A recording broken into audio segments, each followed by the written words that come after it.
From Daily Trust News Center, this is News Hour.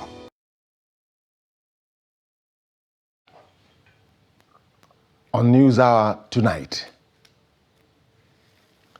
former Vice President Atiku Abubakar receives PDP Certificate of Return as a presidential flag bearer.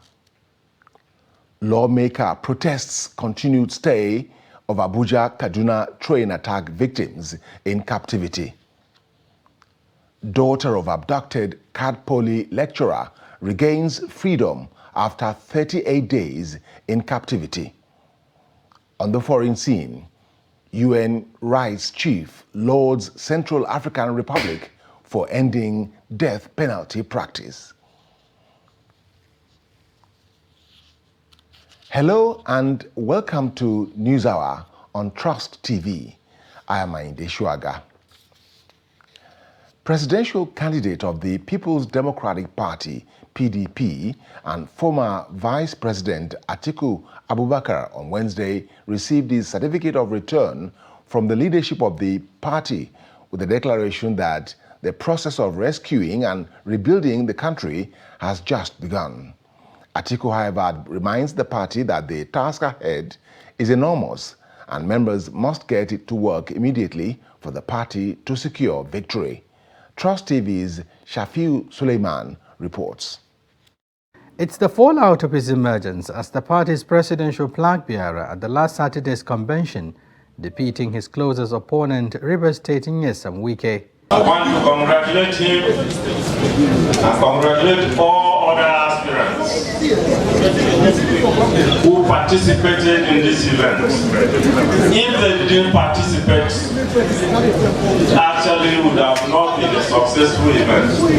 Atiku Abubakar is however not losing sight to the fact that there is urgent need to reach out to the aggrieved party members who are not pleased with the outcome of the just concluded convention. Contested against me as a way to lead in that effort to unify the party so that we can face our real opponents, defeat them in the elections, and begin the process of rescuing and rebuilding this country. Some party chieftains are however positive that the party will deploy its internal mechanisms to pacify the Southeast region, which is nursing the grudge of denying it the presidential ticket by discarding the zoning arrangement. I'm telling you sincerely, the Southerners are not threatening anything.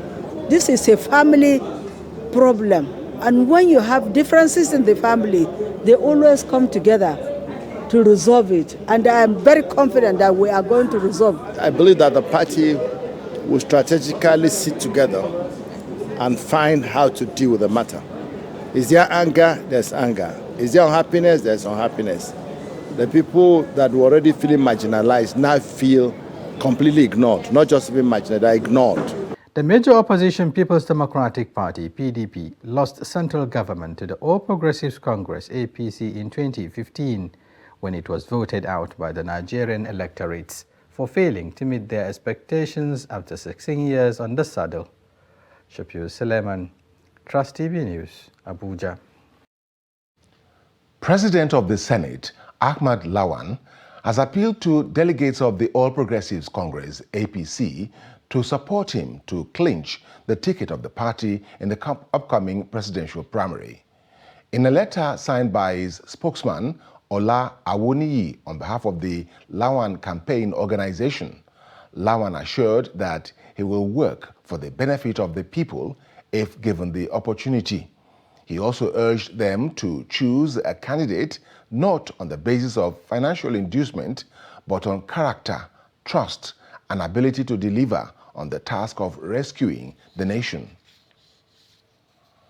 Former Lagos State Governor and APC presidential aspirant, Senator Bola Ahmed Tinubu, has promised to properly rehabilitate the internally displaced persons IDP of Bakassi.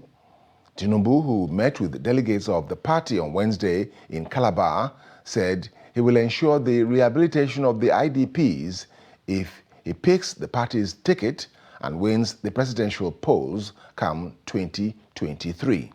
He said that he was committed to the welfare and socio-economic growth of Nigerians, hence the need to give every Nigerian a sense of belonging.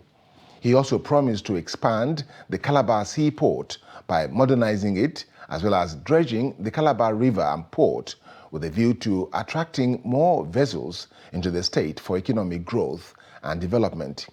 On his part, chairman of APC in Cross River State, Alphonsus Eba, said that it was Tinubu's effort that moved the APC from an opposition party to a ruling party, adding that Tinubu has the needed contact, capacity, network, and appeal to change the fortunes of the country.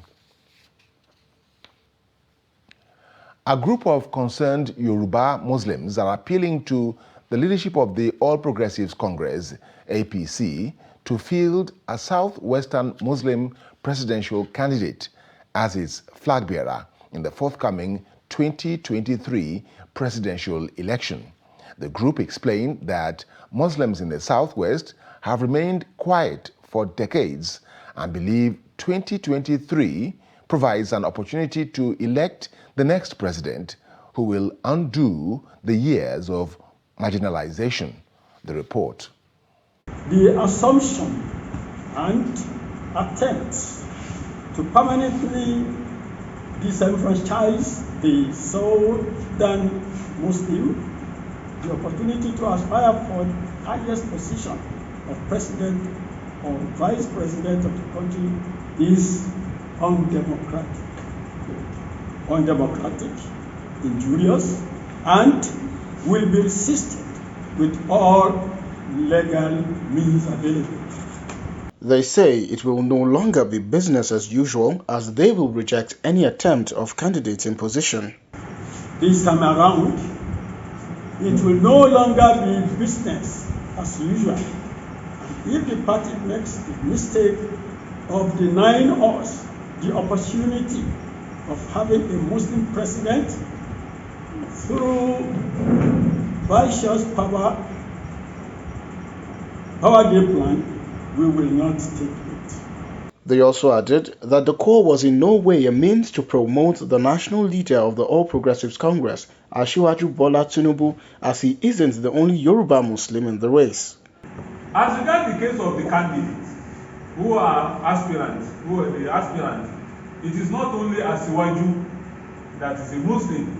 At least I can count on my fingertips 3 of them that are well known as Muslims. Asiwaju Bola Tinubu, Senator Ibikole Amosun, and Right Honorable Dimeji Bankole from Asoma.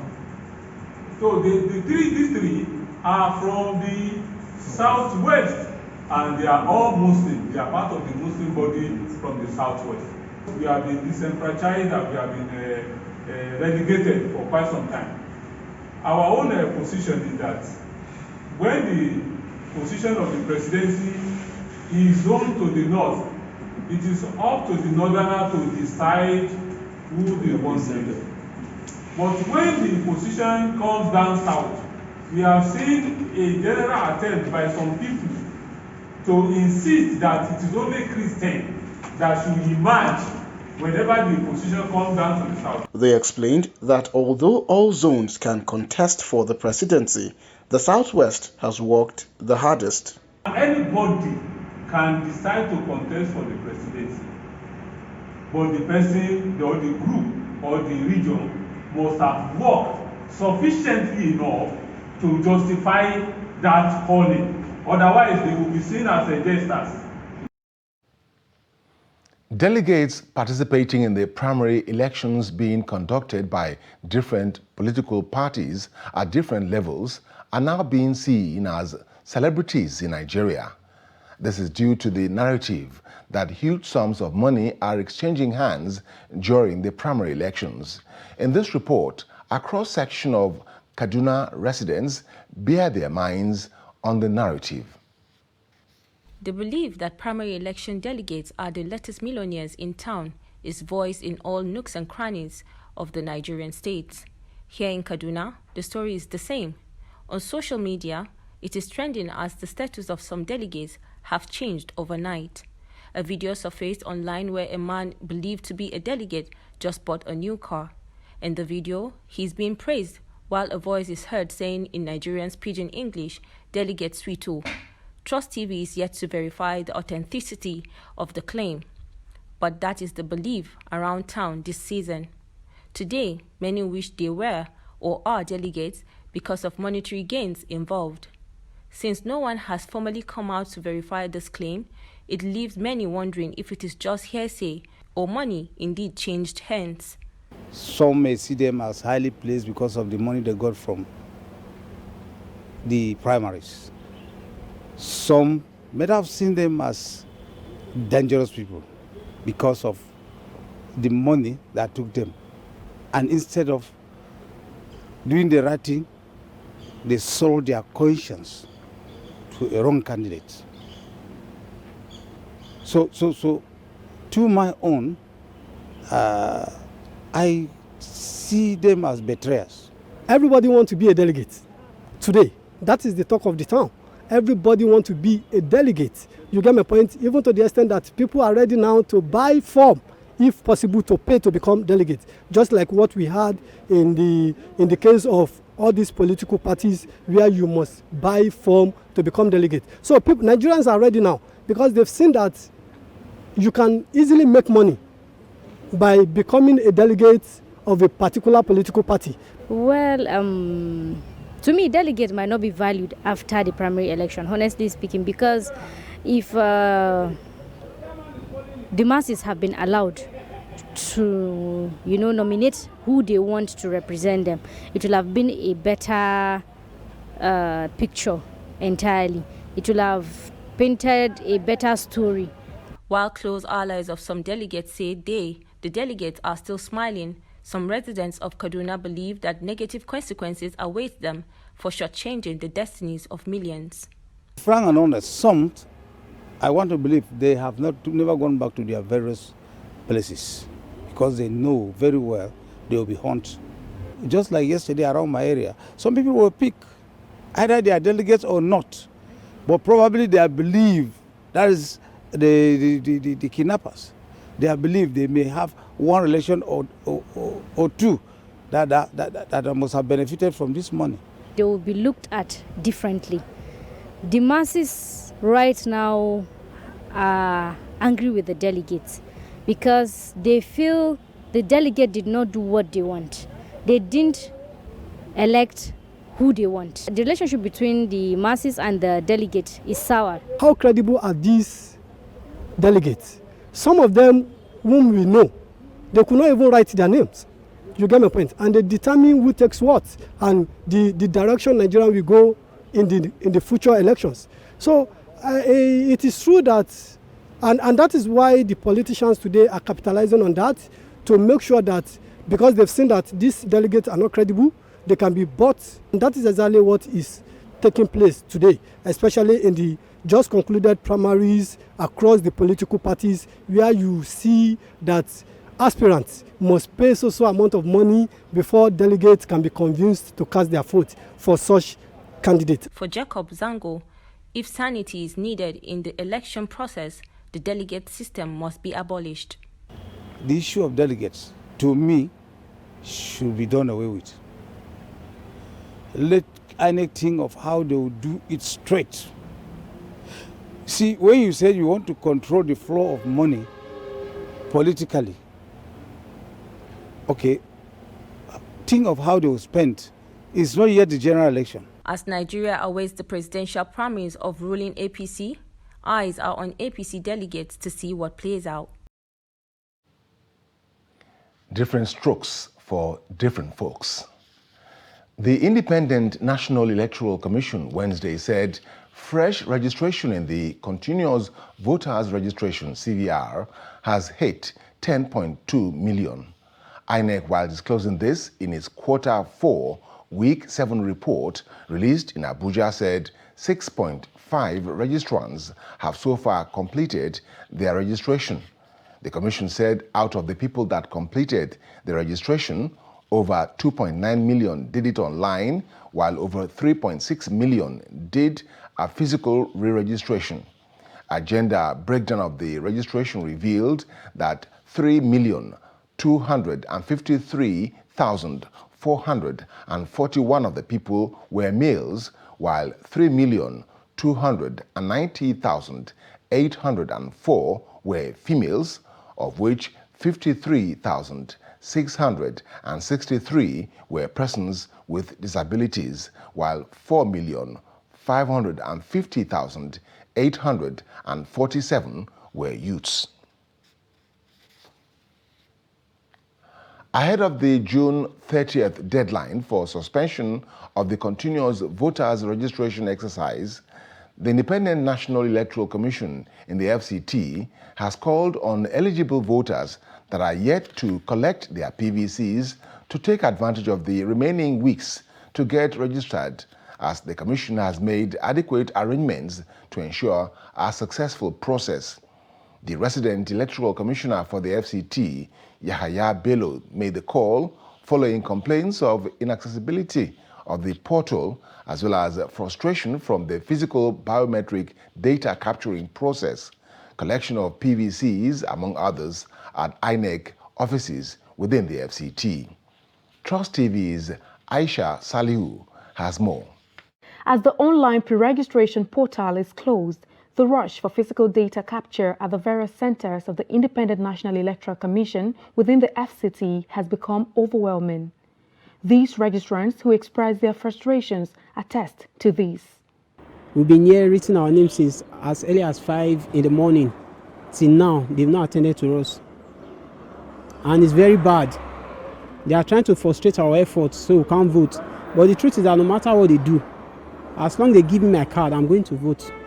Since last week, the crowd is just frustrating. So I wrote, just like yesterday, I wrote my number. I was 296. Today now I was thinking they will continue with yesterday's number, but now they are telling me they started a new one today. They are not doing register now. They are doing online. And since yesterday, they don't close online. So I begin to beg them, they let her do it for me. Since morning, it's just now I'm coming out.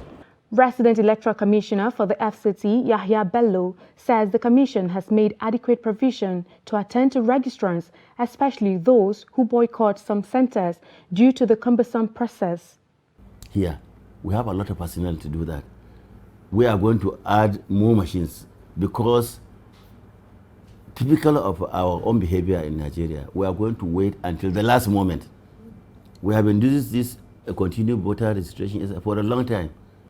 He noted that the Commission is in partnership with the National Orientation Agency, civil society organizations, and members of political parties to ensure a smooth exercise and urge eligible voters to collect their permanent voters' cards.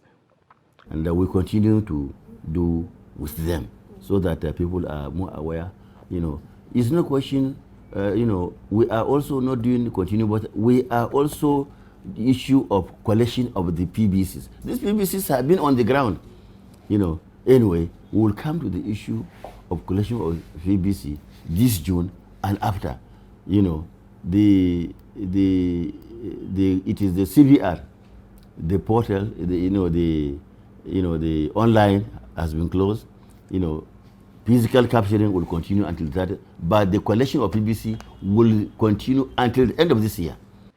Although millions of Nigerians have registered since the inception of the online and physical continuous voters registration exercise, which commenced in May 2021, many are yet to collect their printed PVCs from previous INEC registrations.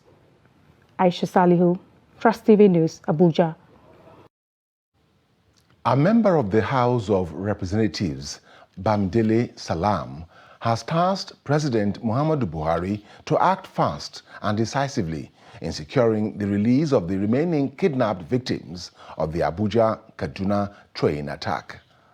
Representative Salam, who represents Ede North, Ede South, Egbedore, Ejigbo Federal Constituency of Osun State, also called on his colleagues in the National Assembly and Nigerians to join him in urging President Muhammadu Buhari to utilize his power as Commander-in-Chief of the Armed Forces to free the victims and many others languishing in captivity. Responding to questions on Wednesday over the possibility of the National Assembly initiating an impeachment proceeding in the face of rising insecurity, the lawmaker said impeachment is not the solution, as it will cause political turmoil in the country. He described as unnecessary and diversionary a recent bill passed by the Senate, part of which provided for the prohibition of payment of ransom by families of kidnapped victims, especially where government does not react swiftly. Useful population who are looking up to us for solutions to the problems of this nation will continually lose hope in this country.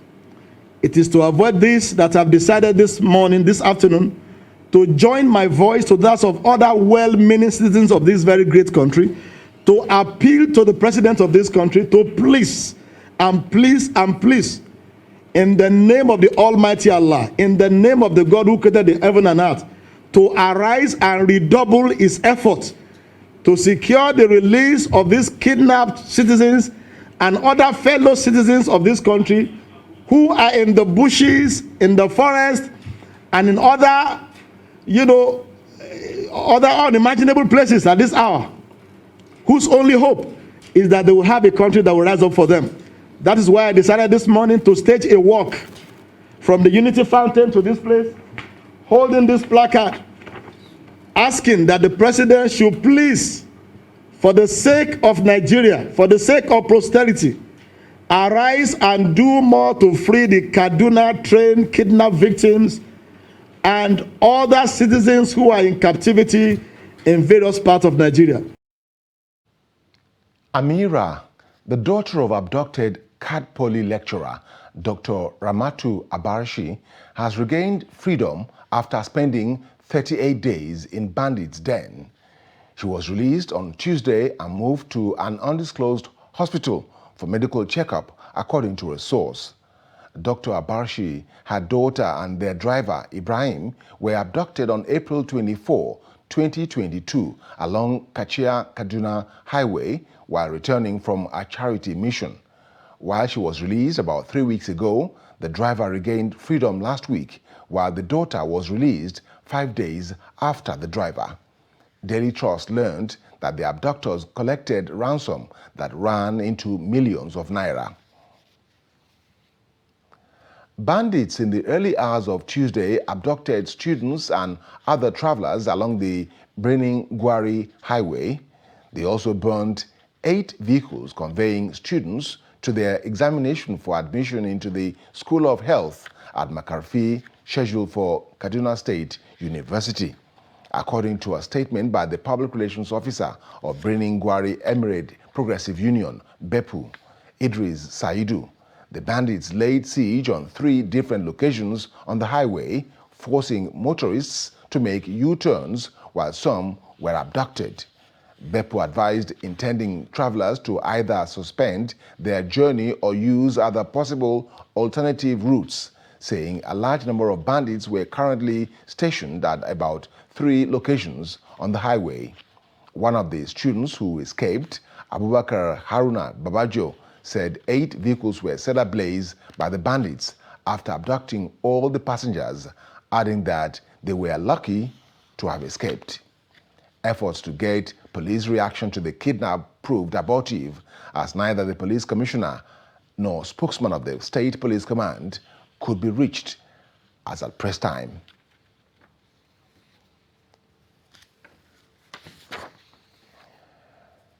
You're watching Trust TV News Hour. Coming up after the break, State Governor lending support to pastoralism. Stay with us. As the 2023 elections draw near, remember, evil prospers when good men and women only wish for peace, but never take a step to make peaceful elections happen. Are you a father? Are you a mother? What are you saying to your children as elections approach? Have you warned them not to let themselves be used to cause violence? Have you explained to them what the consequences of electoral violence might be? Do your part to make peaceful elections happen. Talk to your children, protect them, from unscrupulous politicians who want to put them in harm's way, while their own children are comfortable at home, within and outside the country.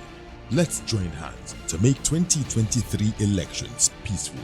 This message is from the National Orientation Agency, NOAA.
Welcome back. If you're just joining us, this is Trust TV News Hour. A look at our top stories. Former Vice President Atiku Abubakar receives PDP certificate of return as a presidential flag bearer. And lawmaker protests continued stay of Abuja Kaduna train attack victims in captivity. As Nigeria joins the rest of the world to celebrate World Milk Day, the federal government has been tasked to encourage modern-day ranching. Extreme violence associated with cattle rustling and traditional cattle breeding have contributed to the inadequate production of milk for every Nigerian household. The report. This year, the theme of the United Nations Milk Day is to highlight and accelerate climate action and help reduce the dairy sector's impact on the planet. But in Nigeria, experts say unfavorable climatic conditions associated with dairy production may not be the major concern compared to the violent and traditional practice of moving with the cattle from one place to another in search of pastoral land. Senior agricultural advisor of the Nigerian Governors Forum said deliberate efforts should be put in place to change the traditional practice of cattle breeding to modern-day practice for wealth creation. There is what we call zero grazing. Zero grazing means you keep your livestock in one place. Instead of the livestock to trek and look for the food, you look for the food for the livestock and give them. Instead of the livestock to trek to look for water, you provide the source of water, and then the livestock will be there. That's zero grazing. And the concept is simple. You get a small area of land, you fence it, you do a permanent water source. There are plenty of grass species, you understand, that you can actually introduce, and then you can be planting the grass year round. Then secondly, you can do a small veterinary clinic because of the animals, a small maternal and child clinic because of the herdsmen and their families, a small market for their transaction, a small road access, etc. And before you know it, they will be permanently settled and the milk production will increase. Janabasi Akpaniyang, a director of the Dairy Ranchers Association of Nigeria, said with about 200 million of cattle in Nigeria, the country only contributed 40% of milk due to insecurity and open grazing.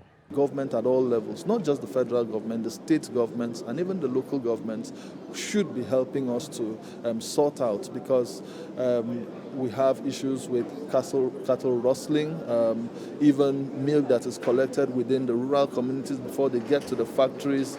We have people being kidnapped and all that. So insecurity is endemic at the moment in the country, and we need things like this to be sorted out so we can operate freely within the environment. Nigeria is said to be the 5th largest cattle herd in Africa, following Ethiopia, Sudan, Chad, and Tanzania, with about 200 million cattle. Experts suggested that the country must also review its approach to cattle banditry and the increasing menace of Boko Haram ISWAP in the northeast.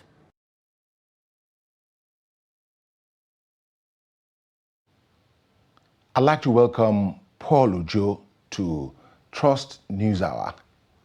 Paul Ojo is the head operations of L&Z Integrated Dairy Farms Limited, a milk processing company based in Kano. You're welcome to Trust TV News Hour. Good evening. Now, from the report on World Milk Day, a gloomy picture is painted about security for cattle rearing business and, by extension, milk production. How do local milk processing firms survive? Yes, it is an Herculean task for local dairy producers and manufacturers.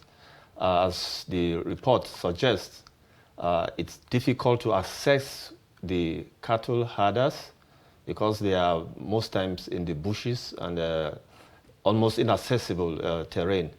And because of the cost of insecurity, it makes it almost impossible. So what we do for now is to assess those that are close by where we feel our personnel are safe. But the greater bulk of cattle and milk are far in the bushes. So because of the insecurity, it's not accessible. And coupled with the inaccessible roads, it's a real Herculean task for us. Now, foreign companies are taking substantial market share in a business that you have competitive advantage. How is it going with you? Yes, it is not going down well with us. As local manufacturers, we feel we should have the chunk of the revenue from dairy.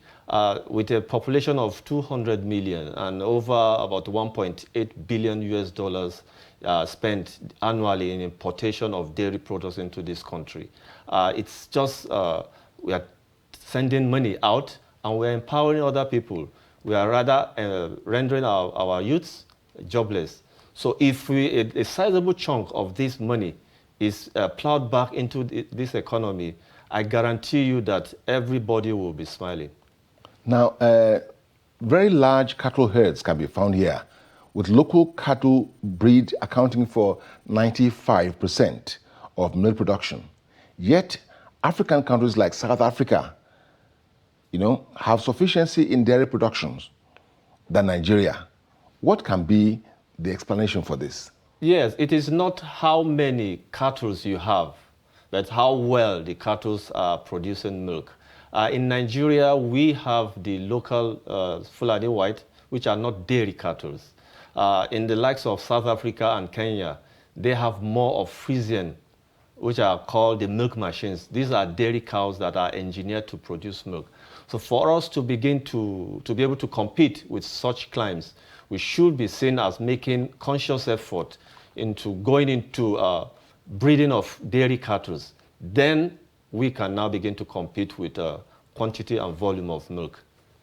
Now, lastly, what are firms like yours doing to see that pastoralists embrace ranching?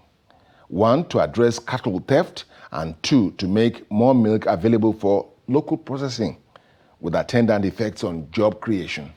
I tell you, L&Z Integrated Farms Limited is actually at the forefront of bringing this revolution to the country.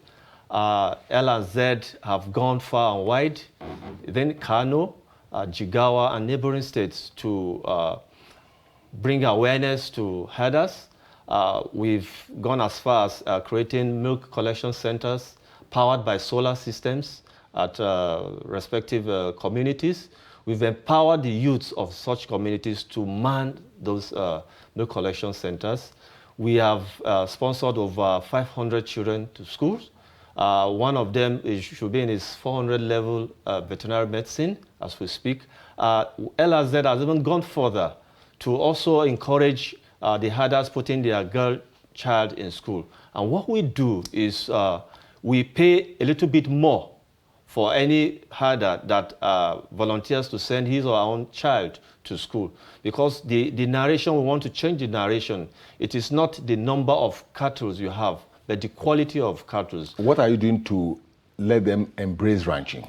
Now, what we do also is we try to encourage them that the high milkers among their herds should be kept sedentary, while the other ones can be taken out on herding, maybe across states and so on and so forth.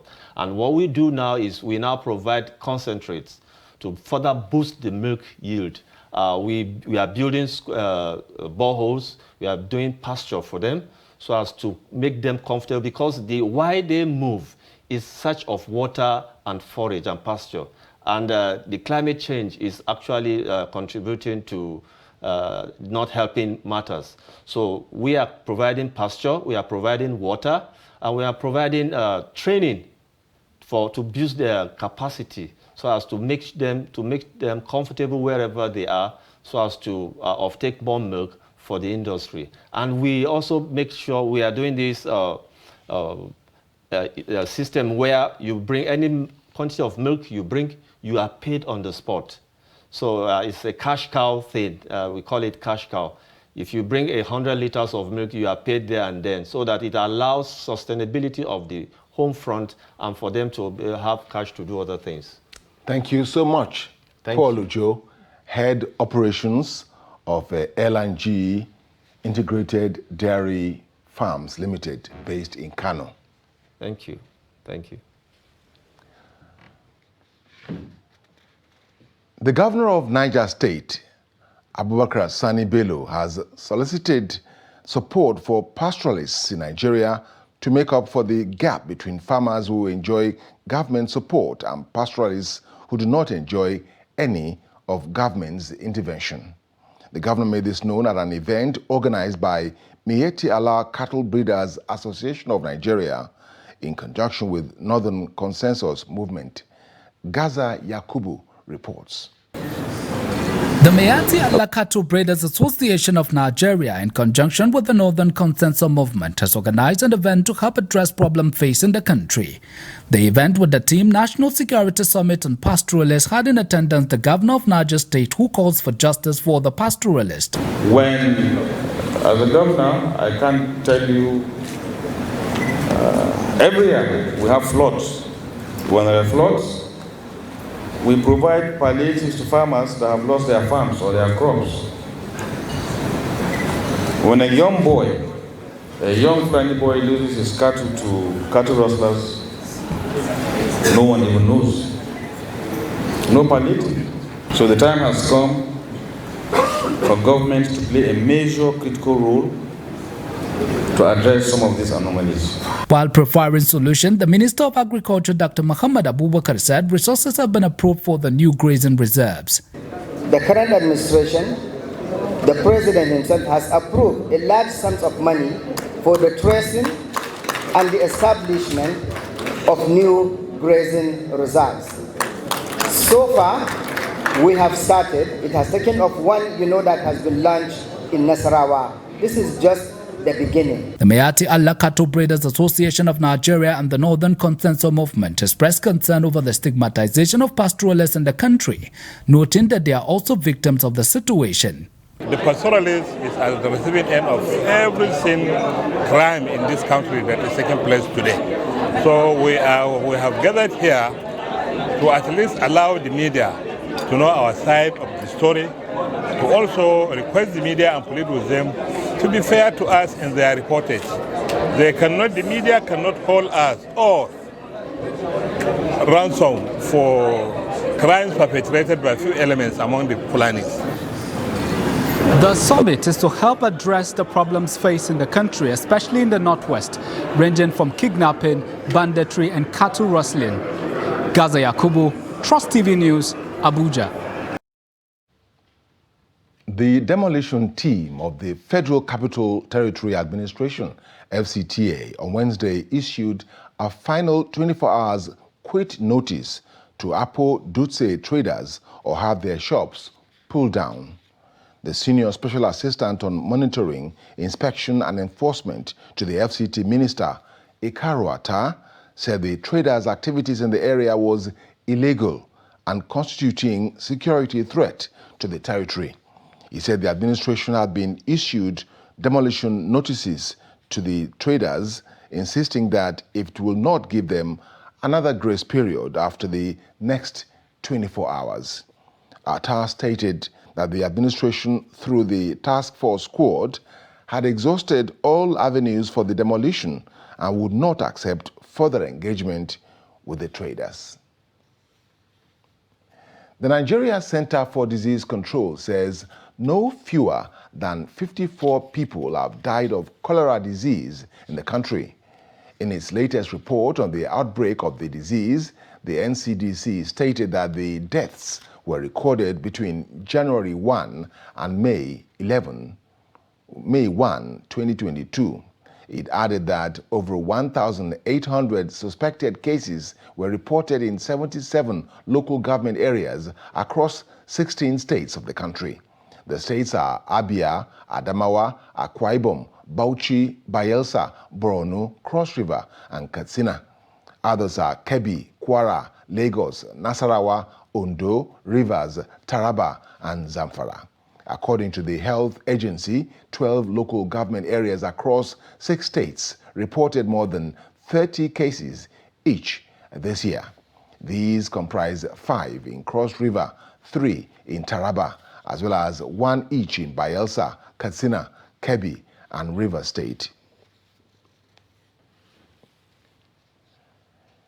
You're watching Trust News Hour. We will be back after the break.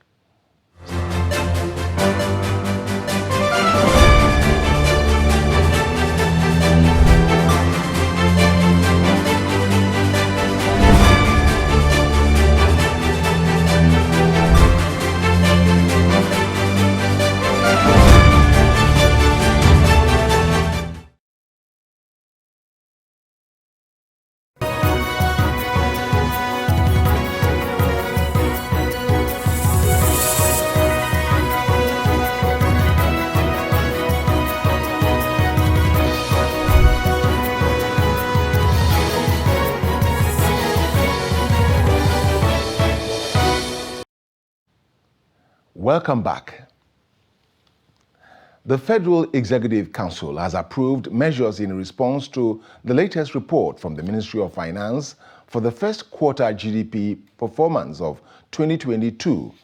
Minister of Finance Zainab Ahmed admitted that the country's improving economy was not impacting positively on Nigerians.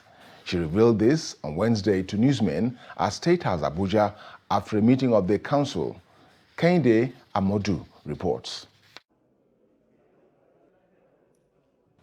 The Nigerian economy has grown by 3.1% in the first quarter of 2022, compared to a growth of 0.5% in the first quarter of last year.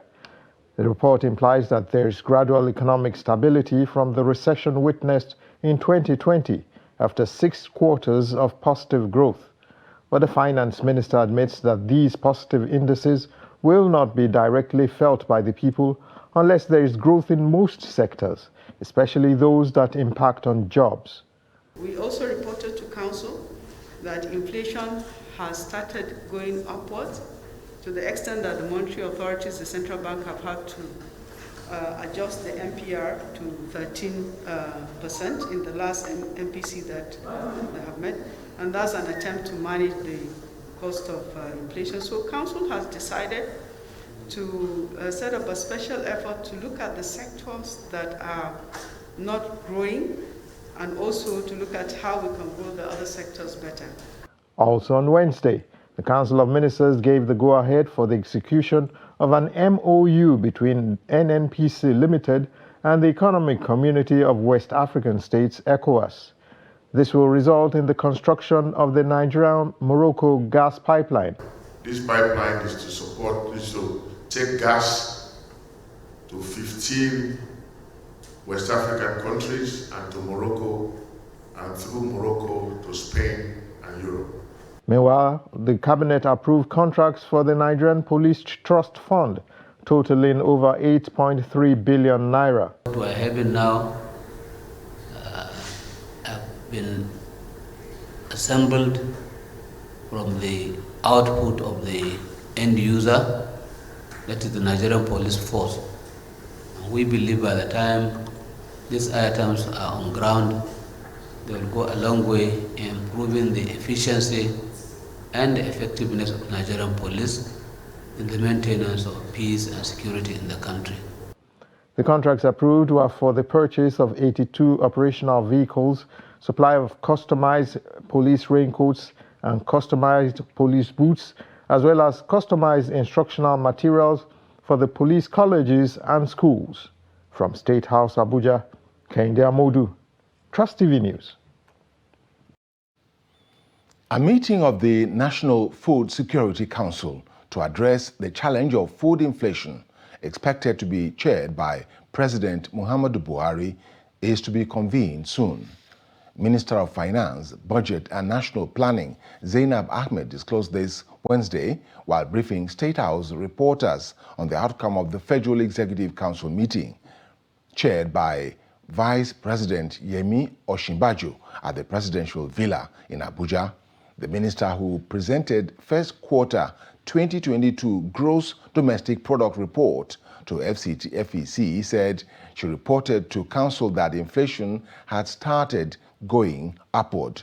She said the Central Bank of Nigeria had to adjust the monetary policy rate to 13% in the last meeting of the Monetary Policy Committee in an attempt to manage the cost of inflation. The Nigerian economy has grown by 3.1% in the first quarter of 2022 compared to a growth of 0.51% in the first quarter of last year. This growth shows a gradual economic stability from the recession that we witnessed in 2020, and also shows the sixth quarter of positive growth that the Nigerian economy has presented. So of the 46 economic activities, the broad sectoral performance shows that services sector grew strongly by 4.7%. Agriculture also grew by 3.61%. Industry, on the other hand, contracted by -6.81%.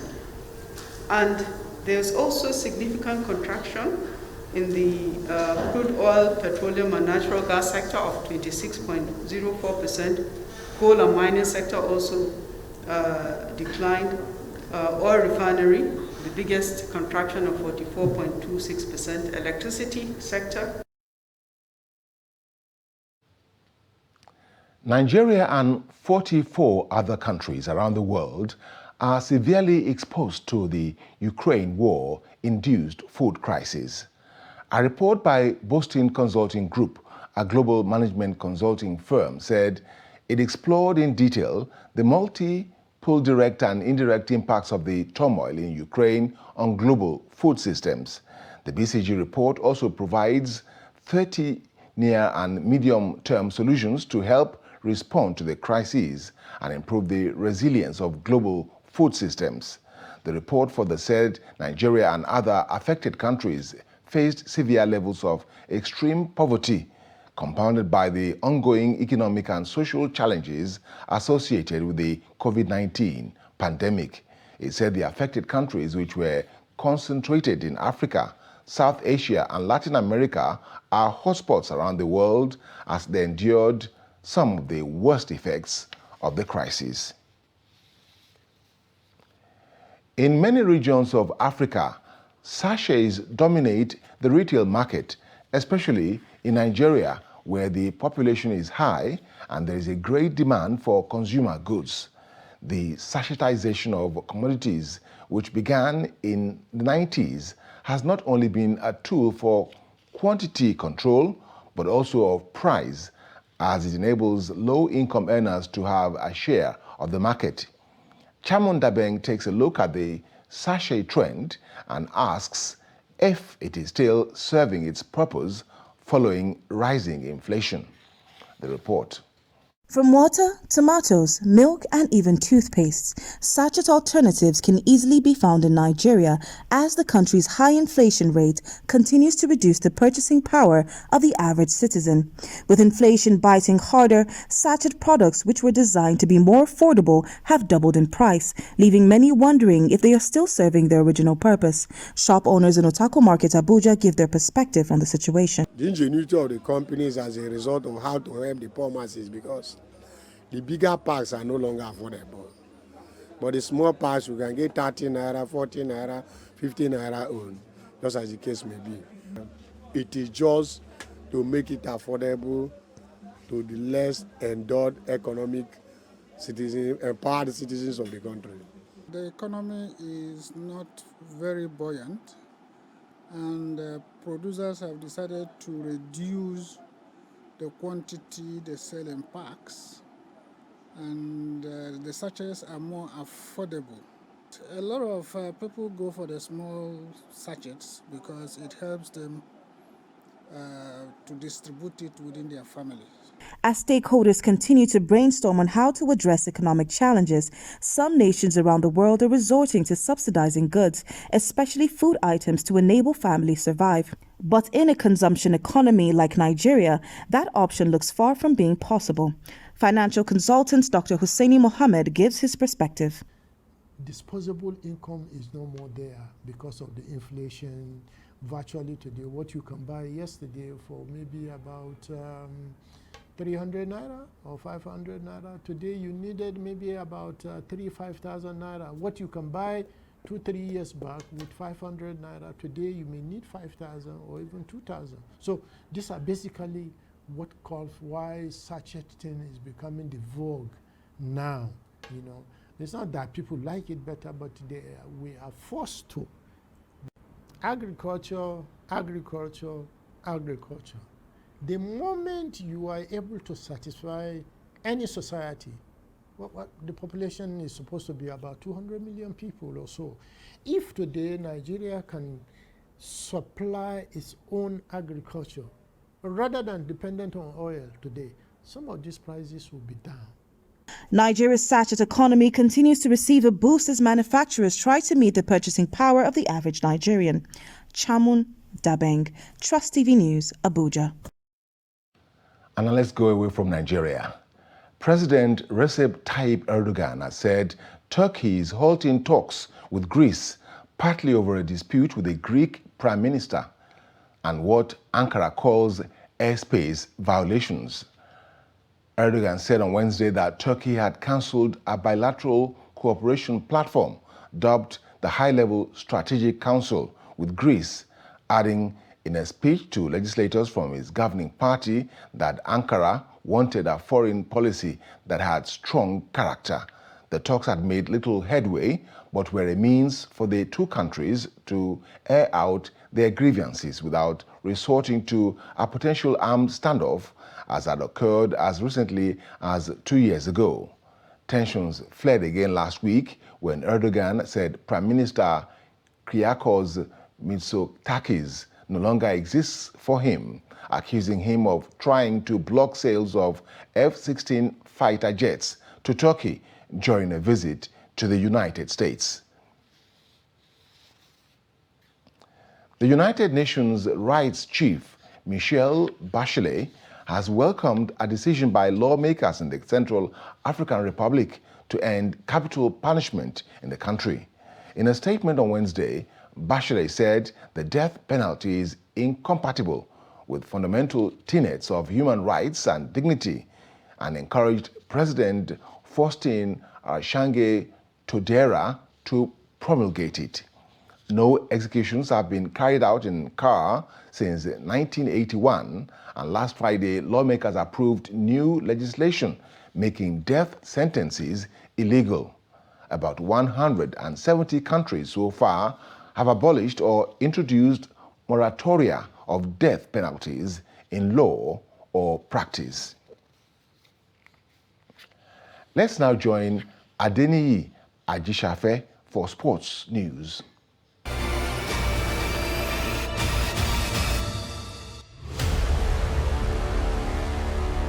Rwanda Cricket Federation has released fixtures for 2022 Kwibuka T20 Women's Tournament in Kigali, with the Nigerian women's cricket team among the participating teams that will participate in the competition. To this end, Nigerian Cricket Federation has invited 28 players to begin camping exercise in Benin City, Edo State. Before the final list, Nigeria will begin with debutant Brazil in the opening game at the Gahanga Cricket Stadium. The second game will be against another debutant, Germany, before playing Botswana. Both games will take place at IPRC Oval in Kigali. Nigeria will return to Gahanga Stadium to face Kenya and Tanzania for the fourth and fifth game, while the fifth match will be against host Rwanda at IPRC Oval. Kwibuka T20 cricket tournament, which kicks off on 9th June, is expected to end on the 18th of June 2022. And in football, Confederation of African Football, CAF, has reinstated Sao Tome and Principe in Group A of the 2023 Africa Cup of Nations AFCON qualifiers after the appeal against Mauritius' accusation of fielding an ineligible player was validated. Consequently, Mauritius, who last month replaced Sao Tome in the Group A of the 2023 African Cup of Nations qualifying race, has been kicked out. Sao Tome and Principe were initially kicked out of the qualifiers after forward Luis Leal failed to provide valid COVID-19 tests prior to their preliminary round victory over Mauritius in the match where Leal scored in a 1-0 first leg victory.